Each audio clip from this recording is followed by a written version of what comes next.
Live from Fargo and serving you on TV, online, and on the go. This is Valley News Live at 5:30. The Minnesota Department of Public Safety issued a statewide alert today regarding a recent string of heroin deaths. Good evening and thanks for joining us. 3 people recently died in Fargo, and now Minnesota officials are reporting 7 deaths and more than a dozen overdoses in recent weeks. Valley News Team's Neil Carlson has the latest warnings from state officials in Bemidji. Bemidji recently reported 1 death and 3 others hospitalized with heroin overdoses. Now officials say there have been 7 deaths statewide and more than a dozen other overdoses across north central Minnesota, including the towns of Cass Lake, Detroit Lakes, and Dilworth. We're here today because people are dying, and we need your help to try and stop it.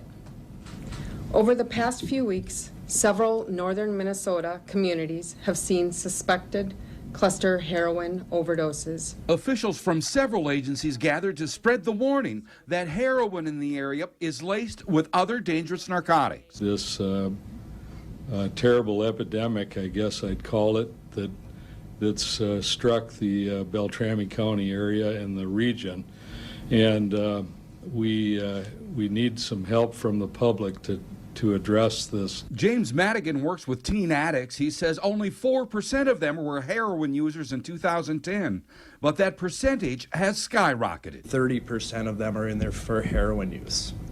You know, the numbers don't lie. You know, something is definitely changing. We have to come together to report the drugs on the street so we can get them out of the hands of the dealers. If you or a loved one is facing the addiction, such as Teen Challenge is a program that you need to get your family member, your loved one, or you into that program. Neil Carlson, Valley News Live. Over at Cass Lake, the Leech Lake Tribe built a full-time heroin and opioid treatment center last fall that currently works with about 100 people a month. We're keeping our eye on some winter weather that looks to be moving into our region. Let's get the latest from the meteorologist Justin Fanfarilli. Justin? And thank you, Christine, and good evening, everybody. Well, we saw, a mix of sun and clouds out there, especially up and down the Red River Valley today, and temperatures still well above normal for this time of year. We were into the upper 40s into the Fargo area, down to 46 right now, 44 Grand Forks, into the mid-40s at Oaks, and cooler as you make your way points north and off to the east, 34 at Roseau and at Bemidji. Taking a look at the radar, we are seeing some rain showers as you make your way out toward Valley City and south of I-94, but the big story is this snow system that is well off to our east. We're seeing some snow, especially out toward Roseau and Baudette and just north of Bemidji. We do have that winter storm warning in effect for northern Beltrami and Lake of the Woods County. And as you make your way out toward southern Beltrami, including the city of Bemidji, and as you make your way just to the south of Roseau into Roseau County, a winter weather advisory until tomorrow at 7 o'clock a.m. Now, as we go through this evening to the Fargo area, cloudy skies, temperatures are going to be falling, a brisk northwesterly wind, and we will see temperatures fall into the lower 40s and eventually into the upper 30s. Most of us will stay dry for tonight. We have some snow showers on the way as we go through the overnight into the day tomorrow, and then after that we're back to the dry and warm weather pattern we're used to. And I'll tell you about that coming up later in the newscast. Sounds good. Thanks, Justin. You may have walked outside in the Fargo-Moorhead area the last few days and asked yourself, what is that smell? Well, we checked with the West Fargo Sanitation Department, and they say their sewage treatment lagoons are pretty ripe. The ice recently melted from the surface of these large ponds, meaning it's emitting gas that the wind is carrying right into town. And it's something that happens every spring. But it's such a heavy gas that it sticks to the ground and it's everywhere. You smell it in buildings and stuff. It seems like it's kind of hard to get away from. Coming up tonight at 6, hear from people living near the lagoons about what they experience every time spring rolls around. A temporary setback for some drivers when a rollover shut down part of Interstate 94. The semi rolled just after the noon hour near Barnesville. We're told the driver of the semi is okay. The Minnesota State Patrol says it's a good reminder to always stay alert when behind the wheel. A reminder for anybody traveling along the roadways, a hazard or another issue can present itself at any time. That's just why it's so important for each and every one of us to pay attention at all times when traveling down the roadway. The crash is still under investigation, but officials believe distracted driving was a factor. The Fargo Police Department would like to calm the public's nerves after reports of gunshots or explosions on the north side of the city. According to a Facebook post from police, the noise is coming from American Crystal Sugar in Moorhead. The company is using noisemakers to scare geese away from the beet piles. And police say there is no cause for concern. A proposed ballot measure in North Dakota is looking to raise taxes on cigarettes and tobacco products by more than $1 a pack. Raise It for Health North Dakota coalition members submitted a petition to the North Dakota Secretary of State's office this morning. They will need more than 13,000 signatures to get the measure on November 8th ballot.